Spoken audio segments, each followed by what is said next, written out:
நாயகம் ஸல்லல்லாஹு அலைஹி வஸல்லம் அவர்களுடைய பொன்மொழிகளை தொகுத்திருக்கின்ற மொத்த நூல்கள் எத்தனை இருக்கு? ஹதீஸ்களுடைய கிரந்தங்கள் எவ்வளவு இருக்கு தெரியுமா? 2100 நூல்கள் இருக்கு. இந்த 2100 நூல்கள்ல இன்னைக்கு சவுதியில அச்சிடப்படுகின்ற நூல்களில் எந்தெந்த ஹதீஸ்களுடைய கிரந்தங்களில் முஹம்மது முஸ்தபா ஸல்லல்லாஹு அலைஹி வஸல்லம் அவர்களுடைய மகத்துவம் பற்றி பேசப்படுகிற ஹதீஸ்கள் வருகிறதோ அந்த ஹதீஸ்கள் அனைத்தையும் விழுங்கப்படுகிறது. அந்த நூலில் இருந்து அகற்றப்பட்டு மற்ற விஷயங்களை தாங்கிய ஹதீஸ்களை கொண்டிருக்கின்ற நூலாக மட்டுமே இன்று வெளிவருகின்ற ஒரு சூழல் ஏற்பட்டிருக்கிறது. ஆனால் இவர்களை போன்ற ஒரு பைத்தியக்காரர்கள் உலகம் முழுவதும் தேடினாலும் கிடைக்க மாட்டாங்க. என்ன தெரியுமா? நாயகம் ஸல்லல்லாஹு அலைஹி வஸல்லம் அவர்களுடைய மகத்துவத்தை சித்தரிக்கின்ற ஹதீஸ்களுடைய வாக்கியங்களை அல்லது ஹதீஸ்களை அந்த ஹதீஸ்களுடைய நூல்களில் இருந்து எடுத்து விட்டால் நபிகளாருடைய மகத்துவம் மறைந்துவிடும் என்று இவன் நினைத்துக் கொண்டிருக்கிறான். இல்லை, ஒரு காலம் இல்லை. அல்லாஹ் குர்ஆனில் சொல்கிறான், வல்லாஹு முத்திம்மு நூரிஹி வலவ் கரிஹல் முஷ்ரிகூன். இந்த இணை வைக்கின்றவர்கள் எவ்வளவுதான் வெறுப்படைந்தாலும் சரி, இறைவன் தன் ஜோதியை பூரணப்படுத்தாமல் விடமாட்டான் என்று சொல்லியிருக்கான். அதனால எத்தனை ஹதீஸ்கள் நபிகள் நாயகம் ஸல்லல்லாஹு அலைஹி வஸல்லம் மகத்துவத்தை சுட்டிக்காட்டுகிற ஹதீஸ்களுடைய கிரந்தங்களில் நீக்கப்பட்டாலும் நபிகளாருடைய மகத்துவம் மனித உள்ளத்திலிருந்து ஒரு காலத்திலே நீங்காதுங்க.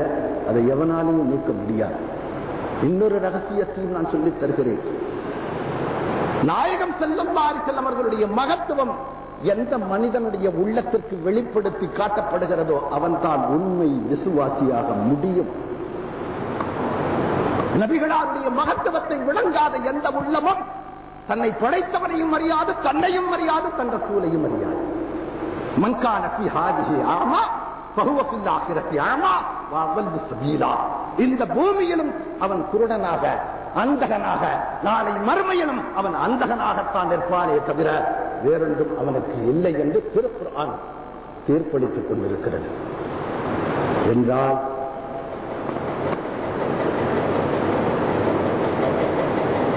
ரெண்டு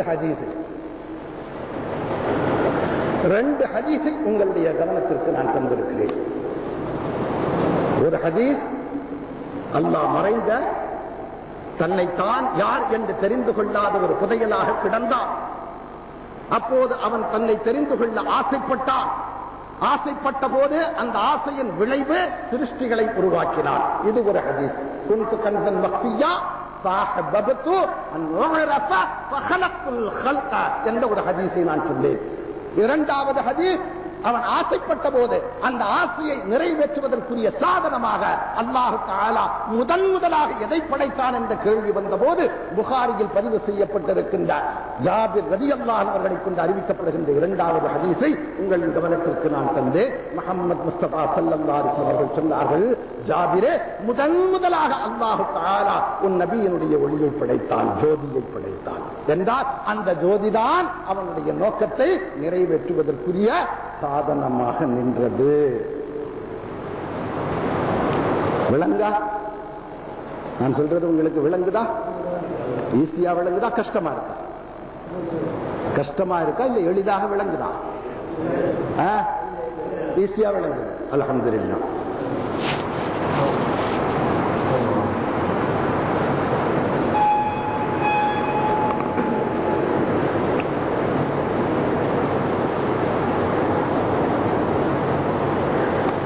நாயகம் ஸல்லல்லாஹு அலைஹி வஸல்லம் அவர்களுடைய ஒளி படைக்கப்பட்டு நிறுத்தப்படுகிறது.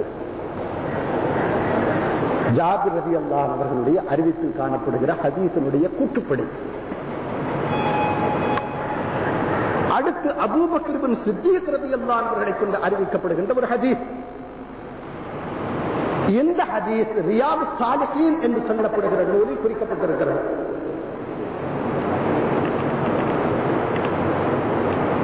இது ஏன் புகாரியில் குறிக்கப்படவில்லை என்று கேட்கக்கூடாது. பொதுவாக நபிமார்களுடைய மகத்துவத்தை சுட்டிக்காட்டுகின்ற ஹதீசுகள் அல்லது தொழுகையில் விசேஷமான நிலைகளை சுட்டிக்காட்டுகிற ஹதீசுகள் அல்லது அமலில் விசேஷமானவற்றை சுட்டிக்காட்டுகின்ற ஹதீசுகள் புகாரியில் நிறைய கிடையாது. அந்த மாதிரியான ஹதீசுகள் ஹிஸ்னுல் ஹசீன் என்று சொல்லக்கூடிய நூலில் தான் நிறைய இருக்குது. இதெல்லாம் ஹாக்கிம் அவர்கள் முஸ்ததரக்கில் நிறைய குறிப்பிட்டிருக்கிறாங்க. ஏன்னா சிறப்பை குறிப்பதற்காகவே சில ஹதீஸ்களுடைய கிரந்தங்கள் கோர்வை செய்யப்பட்டிருக்கிறது. அந்த மாதிரியான கிரந்தங்கள்ல தான் இந்த மாதிரியான ஹதீஸ்களை நாம் தேட வேண்டுமே தவிர எல்லாவற்றுக்குமே புகாரியில் உண்டா, புகாரியில் இருக்கிற எல்லா ஹதீஸையும் நீங்கள் ஏற்றுக்கொள்வீர்களா? நான் தெரியாம கேட்கிறேன். புகாரியில் உண்டா? புகாரியில் உண்டா? புகாரியில இருக்கக்கூடிய 9000 சில்லற ஹதீஸ்களையும் நீங்கள் ஏற்றுக்கொள்வீர்களா? ஒரு ஹதீஸ் சொல்லட்டுமா, உங்களால் ஏற்றுக்கொள்ள முடியுமா? முதல்ல அதை உங்களால் ஜீரணிக்க முடிகிறதா என்று பாருங்கள். நீங்க ஏற்றுக்கிறதா அப்புறம், நீங்கள் ஏற்றுக்கொள்வது அப்புறம் உள்ள பிரச்சனை. முதல்ல உங்களுடைய அறிவு அதை ஜீரணித்துக் கொள்கிறதா என்பதை நீங்கள் யோசித்து பார்க்க வேண்டும். அந்த ஹதீஸை நான் சொல்லணுமான்னு யோசிக்கிறேன், எனக்கே பயமா இருக்கு. ஆனா இருந்தாலும் புகாரியை கொண்டு வாதிடுகிறவர்கள் என்னை எடுப்பதற்கெல்லாம் புகாரியை கொண்டு வாருங்கள் என்று என்னிடத்தில் கேட்கிறார்களே, அவர்களுக்காக சொல்கிறேன். அதே புகாரியில் ஒரு ஹதீஸ் உண்டு. அந்த புகாரியில் உள்ள ஹதீஸ் அண்ணல் பெருமான் முஹம்மது முஸ்தபா ஸல்லல்லாஹு அலைஹி வஸல்லம் மதீனாவில் உள்ள மஸ்ஜித் நபவியின் பள்ளிவாசலில் வராந்தாவிலே உலவிக் கொண்டிருக்கிறார்கள். மதீனாவில் உள்ள மஸ்ஜித் நபவியினுடைய பள்ளிவாசலுடைய வராந்தாவில் உலவிக் கொண்டிருக்கிறார்கள். அங்கிருந்த தூண் ஒன்றில் அலி இப்னு அபி தாலிப் ரலியல்லாஹு அன்ஹு அவர்கள் சாய்ந்து அமர்ந்திருக்கிறார்கள். அப்போது பெருமானார் ஸல்லல்லாஹு அலைஹி வஸல்லம் நடந்து கொண்டிருந்தவர்கள் சட்டென்று அலியை நோக்கி திரும்பி நின்று அலியை பார்த்து கேட்கிறார்கள், அலியே, உன் ரப்பு எங்கே இருக்கிறார்? அலி இருக்கிறார் என்று முஹம்மது ஸல்லல்லாஹு அலைஹி வஸல்லம் யாரை பார்த்து கேட்கிறாங்க? அலி ரலியல்லாஹு அன்ஹு அவர்களை பார்த்து கேட்கிறார்கள். அலி யாரு? மருமகன் மட்டும் இல்லையா, மருமகனும் கூட, கலீஃபாவும் கூட.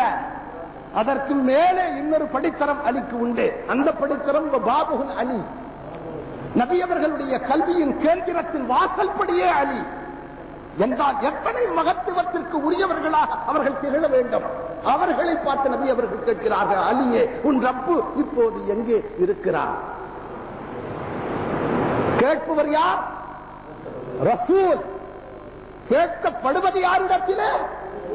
அலி என்றவர் அவர்களுடைய தோழரிடத்திலே. தோழர் மட்டுமல்ல, மிக பெரும் வித்தகரும் மிக பெரும் ஞானியும் கூட, அகில உலகத்தை அறிந்தவர் என்று சொன்னாலும் கூட அவருக்கு அந்த வார்த்தை பொருத்தமாகும். அப்படிப்பட்டவரிடத்திலே நபிகள் நாயகம் ஸல்லல்லாஹு அலைஹி வஸல்லம் கேட்கிறார்கள், அலி, உன் இறைவன், உன் ரப்பு இப்போது எங்கு இருக்கிறார்? கொஞ்சம் கூட தாமதிக்காமல் அலி இப்னு அபி தாலிப் ரலியல்லாஹு அன்ஹு அவர்கள் நாயகம் ஸல்லல்லாஹு அலைஹி வஸல்லம் அவர்களை பார்த்து சொன்னார்கள், யா ரசூலல்லாஹ், என்னுடைய ரப்பு மஸ்ஜித் நபவியின் வராந்தாவில் உலவிக் கொண்டிருக்கிறான் என்று சொன்னார்.